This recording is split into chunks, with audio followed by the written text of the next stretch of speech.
रोगं शोकं तापं पापं हर मे भगवति कुमतिकलापम् रोगं शोकं तापं पापं हर मे भगवति कुमतिकलापम्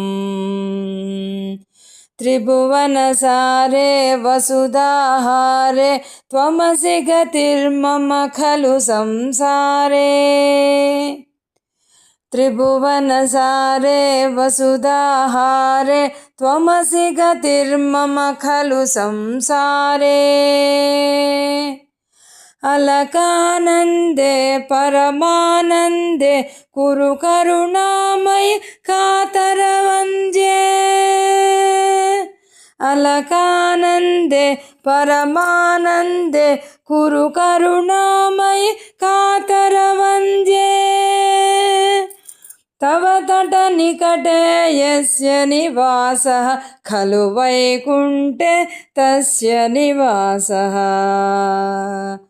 तव तटनिकटे यस्य निवासः खलु वैकुण्ठे तस्य निवासः।